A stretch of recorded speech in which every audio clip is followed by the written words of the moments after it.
Gas এবং তেল উত্তোলন করবার যে কাজগুলো সেগুলো আমরা শুরু করেছি ইতিমধ্যে। 3 মাস পরের মধ্যেই আমরা সেটাতে আপনার টেন্ডারে যাব বলে আমরা আশা করছি। এখানে মূলত যে জিনিসটা আলাপ হচ্ছে যে বাংলাদেশের এই যে পরিবর্তন, আপনার রাজনৈতিক যে পরিবর্তন হয়েছে সেই পরিবর্তনের ফলে আমাদের যে ম্যাক্রো ইকোনমিক্সের অবস্থাটা এক্স্যাক্টলি কী আছে, সামগ্রিকভাবে আমরা আমাদের অর্থনীতিকে আমরা কীভাবে সামনের দিকে এগিয়ে নিয়ে যাওয়ার কথা চিন্তা করছি। আমরা আমাদের সরকারের পক্ষ থেকে আমরা বলেছি যে আমরা কীভাবে এগুলি চাই। আপনারা নিশ্চয়ই সবাই জানেন ইতিমধ্যে যে আমাদের মাননীয় প্রধানমন্ত্রী তারেক রহমান সাহেব ইলেকশন ম্যানিফেস্টোতে যে জিনিসগুলো আমরা দিয়েছিলাম সেগুলো ইমপ্লিমেন্ট করার জন্য তিনি একটার পর একটা কাজ করে যাচ্ছেন।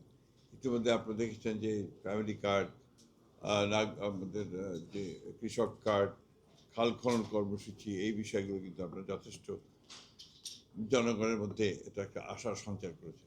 অ্যাট দি সেম টাইম আপনার আমাদের যে বিনিয়োগের যে সমস্যা এখানে রয়েছে এবং বিশেষ এই বিনিয়োগের ব্যাপারে সবচেয়ে বড় যে বাধাটা হয়ে দাঁড়িয়েছে তাদের মধ্যে, তারা বলছেন যে এখানে আমাদের যে এজেন্সিগুলো আছে, সরকারের এজেন্সিগুলো যেগুলো আছে সেই এজেন্সিগুলো খুব স্লো, ধীর গতিতে চলে। তারা যে যে গতিতে তারা এটার সমাধান করতে চায় তাদের একটা বিনিয়োগ ইস্যুকে, সেখানে তারা যথেষ্ট সেখানে নেগেটিভ অবস্থা তৈরি, হতাশ হয়ে যায় এবং এটি একটা অন্যতম প্রধান একটা সমস্যা। সেগুলো আমরা বলেছি যে আমরা চেষ্টা করছি যে সেই সমস্ত বিষয়গুলোকে ঠিক করে নিয়ে আসার জন্য আমাদের ব্যুরোক্রেসিকে সঠিকভাবে ঠিক করা এবং এনভায়রনমেন্ট, আপনার ইনভেস্টমেন্ট এনভায়রনমেন্টটা তৈরি করা। এখানে ব্যবসা করার যে ক্লাইমেট, এটা কিন্তু আপনার খুব একটা ভালো না, এনভায়রনমেন্টটা খুব একটা ভালো না, যে কারণে এই জিনিসটাকে আমরা বলেছি যে আমরা এটাকে ভালো করে নিয়ে আসার চেষ্টা করছি। এবং আমাদের প্রধানমন্ত্রী এই বিষয়ে অত্যন্ত আগ্রহী। তিনি প্রতিদিনই এই বিষয়কে নিয়ে আলোচনা করছেন, কথা বলছেন। প্রত্যেকটা মন্ত্রণালয়কে তিনি অতি দ্রুত আপনার চেষ্টা করছেন যে প্রত্যেকটা কাজের জন্য, বিশেষ করে আমাদের সবচেয়ে বড় সমস্যা হয়েছে আপনার এনার্জি সেক্টরে। এনার্জি সেক্টরে আপনারা সবাই জানেন যে আমরা রিনিউয়েবল এনার্জির দিকে আমরা যাওয়ার চেষ্টা করছি।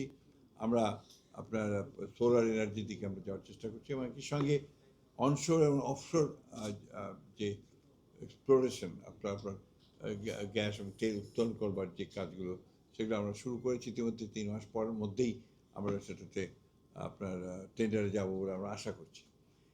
আমরা সবাই জানি যে আমাদের মতো একটা দেশে এখানে উইথ হিউজ পপুলেশন, এখানে দ্রুত আমাদেরকে এগিয়ে যেতে হবে অর্থনৈতিক উন্নয়নের দিকে। আমাদের রাজনৈতিক যে সমস্যাগুলো এখানে তৈরি হয়েছিল অতীতে, সে সমস্যা এখনও যে চলে গেছে তা বলবো না, কিন্তু আগের চেয়ে অনেকটা ইতিবাচক হয়েছে। আমরা বিশ্বাস করছি যে আপনার একটা স্থিতিশীলতা যদি আমরা নিয়ে আসতে পারি দেশের মধ্যে, তাহলে অবশ্যই আমরা আমাদের যে লক্ষ্য আছে অর্থনৈতিক উন্নয়ন করা, আপনার দেশে ইনভেস্টমেন্ট বাড়ানো, দেশে মানুষের কর্মসংস্থানের সৃষ্টি করা, এই কাজগুলোতে আমরা এগিয়ে যেতে সক্ষম হব।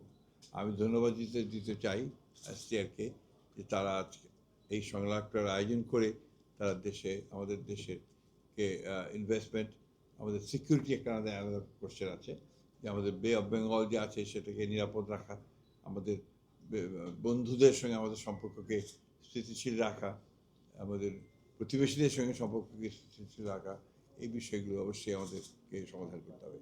আরেকটি বড় সমস্যা যেটা আমাদের মধ্যে আছে সেটা এখনও আলাপ হয়নি, হয়তো সম্ভবত আলাপ হবে, রোহিঙ্গা ইস্যু। এটা আমাদের জন্য একটা বড় সমস্যা। এই সমস্যাটা আমরা সমাধান করতে চাই এবং আমি আজকে ধন্যবাদ দিতে চাই যে তারা তাদের অর্গানাইজেশনের তরফ থেকে এই সংলাপটা শুরু করিয়েছে। আমি আশা করব যে এই সংলাপের জের ধরে সামনে আরও আলোচনা হবে।